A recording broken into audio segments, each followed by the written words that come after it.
getting old. All right, so we are getting all of our stuff organized and ready for our trip over to Mike's.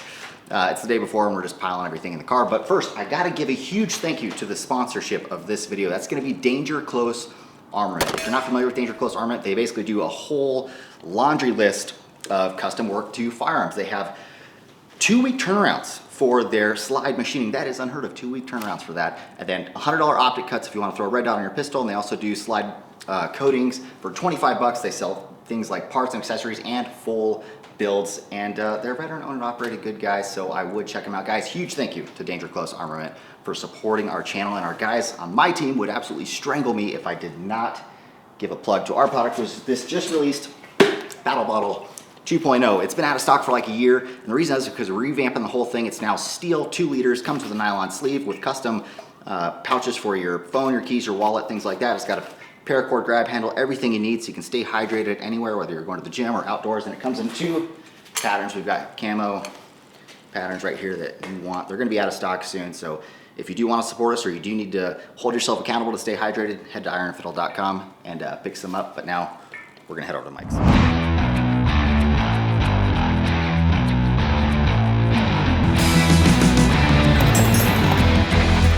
All right, my friends, welcome back. So we are headed to Mike's now in lovely California again.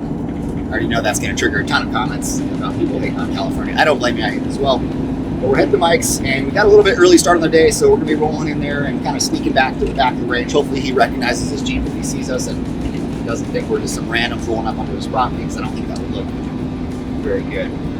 I have a couple things I want to do today. First, I want to meet with Ronnie, Matt, Mike, Jerry, all those guys. They should all be there, I think. You never really know who's going to show up. Just have a good time with them, but also got some new stuff I want to test out. I got the Blackout Defense Zero trigger installed in my BCM I want to test out. I also have the Blackout Defense Quantum Mark II that I want to get some time behind, hopefully. And I need to zero in an LPVO that I threw on that, so there's going to be a ton of stuff to do today. I don't really know exactly what we're doing, but we're bringing you along with us. Gentlemen, what's going on? Tony, nice to meet you. Tony, how's it I going? know exactly who you are.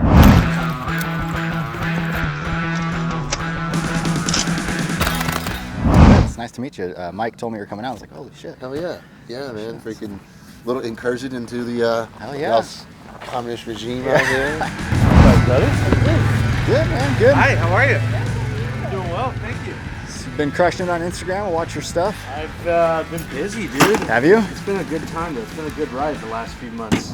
The problem with a lot of smaller SWAT teams, or just SWAT teams in general, is they validate their method based on a standard of never being opposed. So they're not doing enough force on force to realize what they're doing 20 years ago doesn't work today. So, I mean, when I went to SWAT school, they were, you probably never even heard the over and under, the crisscross through the door. Have you ever seen that shit? One high, one low? Yeah, no, I've seen it. I'm going low, you're going high, Yeah. and we're crossing the threshold of the same. Like, what the fuck is that? Yeah. I mean, who can shoot like that?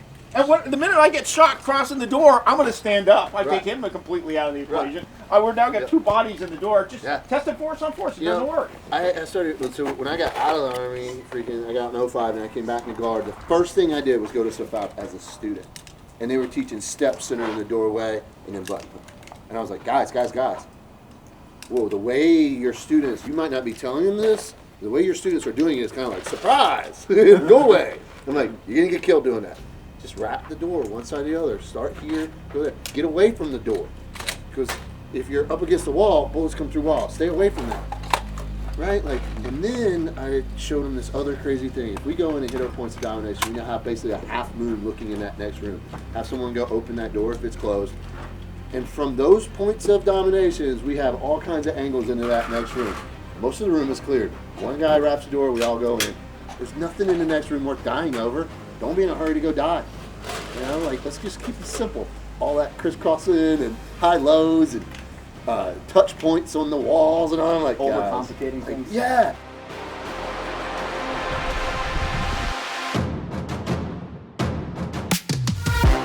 We'll do a rolling thunder drill, where first person on this side on my bang, he draws and shoots, and then on his bang, and it continuously goes that way. And then we'll do that a few times. We'll do it from this side, then we'll do it from my side, and then we'll do the rolling thunder again based off of my draw stroke. So we're doing the showdown drill. We're doing the showdown here. I love that. Rolling Thunder. We had it last time we were here at Mike's Ranch. Basically, the guy on the far left draws and fires. Upon that shot being fired, the next guy tries to shoot, and you're trying to catch up to the person to your left. Hopefully you can hear what I'm saying. It's pretty windy out here, but we got some good shooters out here. We got Tony Cowden, Knockoutlights, the operational athlete, Ronnie, Jerry. I'm just hoping I can keep up with these guys. So I'm gonna go. It doesn't matter how fast I go, but you're going off of my bang, and then subsequently all the way down the road, we're gonna go on each other's bang, and then we'll start it from the far end, and we'll work our way this way. Simple enough. All right, stand by.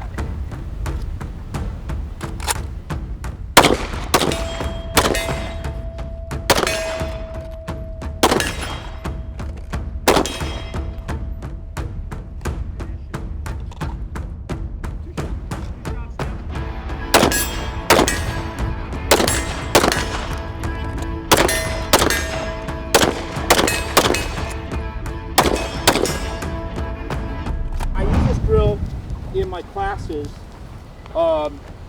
specifically we do the rolling thunder, right? There's no exigency. No one's telling you how fast you go. We're just going off the sound of the gunfire, right? So to create some exigency to validate the theory of throttle control, knowing when you can press and when you can't, is now we're going to do a showdown. Like you and I are in the Old West right now, and the first person to move, right? You're going to either draw and outshoot me or you're not. Right. So the impetus is to try to beat the person to the target to your left or to your right.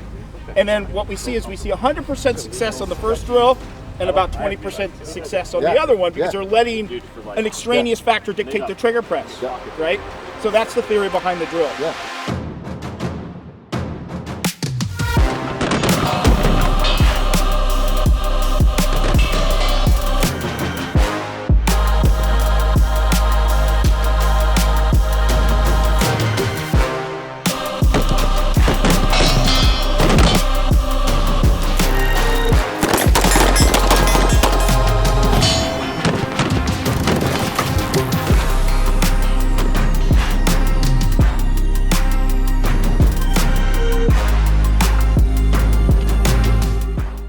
Is, man, this is street fighting. Of course, with CQB, we're just nods, we're up, standing up, we're not in a hurry. This is more like street fighting, you know?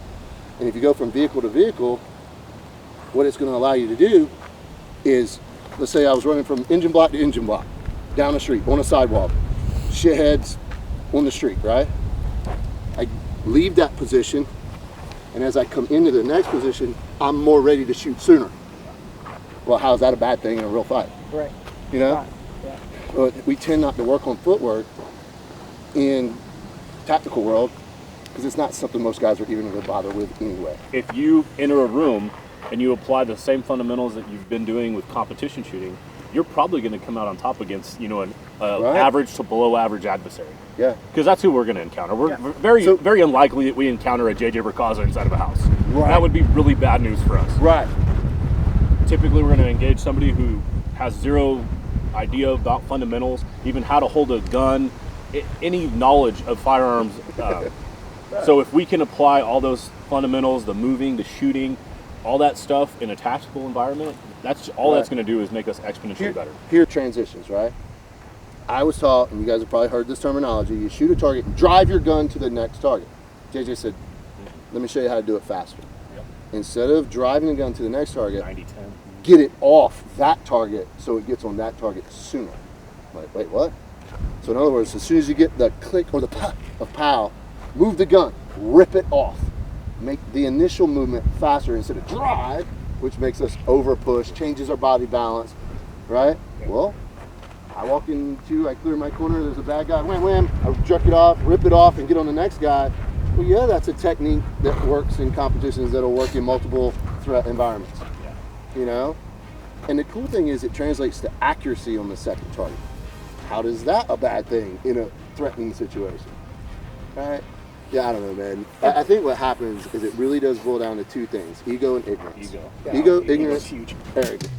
So we're doing a hostage taker shot. Basically, shoot the steel, And if you hit it, you move on. If you miss, you're out. It's that small little target right there that you probably can't see right now, but it's going to be a difference. This is where men are made. Men are made right here.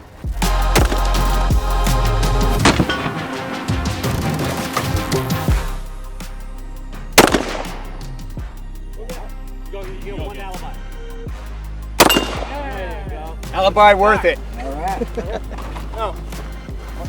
How many steps back are you taking? It's still close. I'll miss it now. I'll miss it if I say that. Let's get in line right here. Night close all your eyes. Yeah.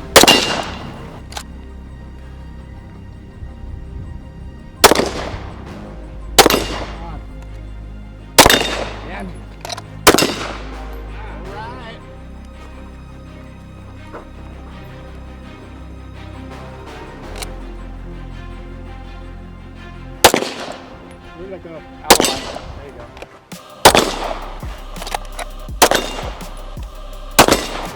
Now you jinxed me. No, I jinxed you. Now you jinxed me.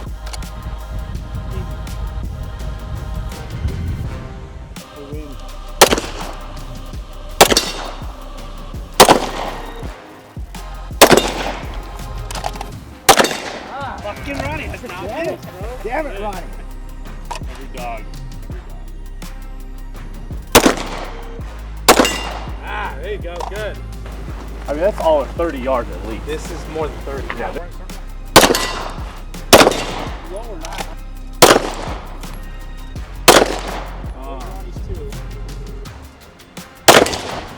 You hit the actual. You hit the stand. The stand.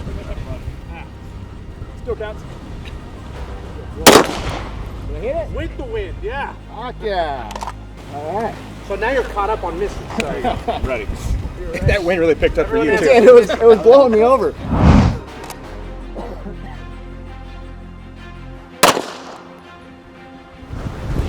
Fuck, the wind's enough to take my dot off of it.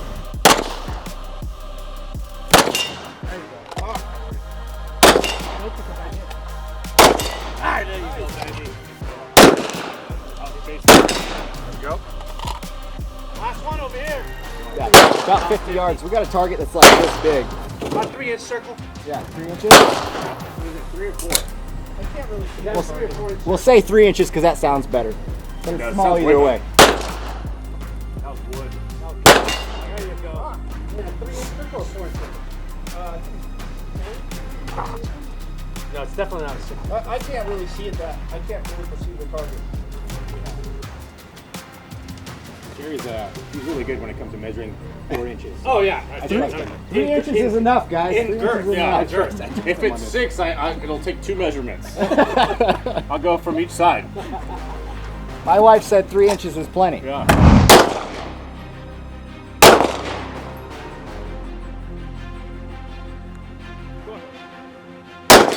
There it is. I hit the bottom.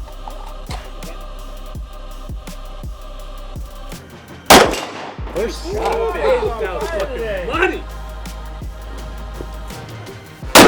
Oh, Nice. No? What?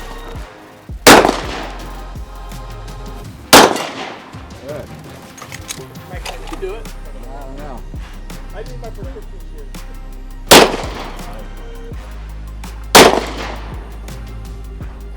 Ripping way too fucking hard, There you go. Two of them were right there. One of them I just missed left, one was left. There you go. There it is. See? Yeah. I seem to have a little bit more confidence in myself. Well, we're here with the guy that needs no introduction, Tony Cowden, former SF guy, pro shooter. Tell us a little bit about what you're doing. Oh man, freaking like a lot of good, hardworking conservative Americans, I'm kind of fed up with the, well, let's just call it what it is, the horse shit that is happening with our government, our federal government. Federal government has exceeded its constitutional limits decades ago. Yep. And now here what we're seeing is a federal government that's just out of control with its spending, no accountability. So yeah, I decided that, hey man, I'm at a point in my life where I can step up. So I'm running for U.S. House of Representatives. That's awesome. I mean, you've served your country throughout your entire life, right? Growing up, going to the Army, SF, right? Yeah. And then now you've kind of pushed beyond that, and you're going into trying to get into Congress. What state are you running in? So I'm in North Carolina. Right now it's District 13. A week ago it was District 4. We're going a court battle with the Democrats versus the Republican legislature trying to set up the congressional districts. Yeah. Should have all that sorted out hopefully in the next week or two. So right now I'm kind of the mid part, eastern part of the state. I live in Sampson County. It goes all the way to Cumberland County, that area. So once the districts get sorted out, we'll be able to really campaign and get after it. I've promised 4 terms max. I'm 4-term limits. I'm going to do everything I can to get a constitutional amendment that limits the terms of not just Congress, right? And I try not to use the word Congress. I like to use the word representative because that's what they're supposed to be. That's what I want to be. I'm running to be the representative of my neighbors in North Carolina. So I'm pretty serious about not using the word Congress. If we don't get folks elected to our federal government, both the House and the Senate, our nation's trajectory is going to continue to just drop off. I think she's worth saving, right? America is the greatest place on this planet. Why do you think there's so many people trying to get in here illegally? Well, check it out, man. There's a line. Get in the back, right? But our nation's worth saving, man. We are still the most amazing place on this planet. Absolutely. And the next generation, man, we got to save it for them. No, 100%.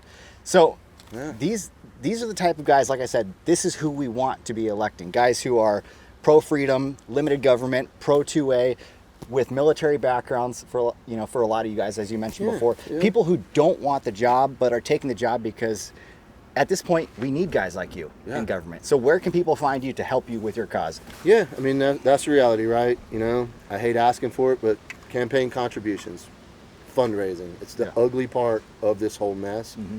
The cool thing is, man, we've raised a lot of money on $5, $10, $50 donations. Yeah. A lot of money.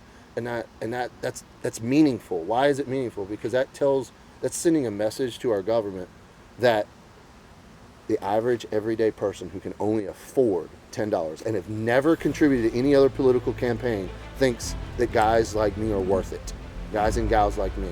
So long story short, if you can donate, contribute, it's TonyCowden.com. TonyCowden.com. We were joking earlier that having a website named after me is weird, but it is a name recognition thing. Yeah. But yeah, TonyCowden.com. Cool thing, I'm not a something for nothing type of person. So I've got, right now, if you want to contribute to my campaign, you can enter a raffle for a 2021 KX450. Riding boots, gear, everything. Like throw your leg over the bike and go ride type of thing. If I could fit on one of those, I would. Right? It's a rocket ship. Bottom line, I bought the darn thing. It's still got the second tank of gas in it. It's never been laid over. It's brand new. I didn't have time to ride it. I thought I was going to be a youngin' again and start racing dirt bikes. Didn't happen. So point is, this coming week we got some cool artwork we're going to raffle off, and got an M4 and a custom built precision rifle coming. If dirt bikes don't interest you. Yeah. Well, something for everybody. Yeah. But yeah, guys, TonyCowden.com. I'm sure everybody knows who he is, but awesome guy. This is the guy we want into office. If you want to help your cause, head over there, give him some donations. We'll put a link down in the description below. Hopefully I'm not blowing out the mic here. So you can do it that way. Tony, thank you for serving your country in multiple ways and trying to serve it in the most important part, which is taking care of us. Guys like you is what we need, so. Thank you so much, man. Oh yeah. All right, Tony Cowden.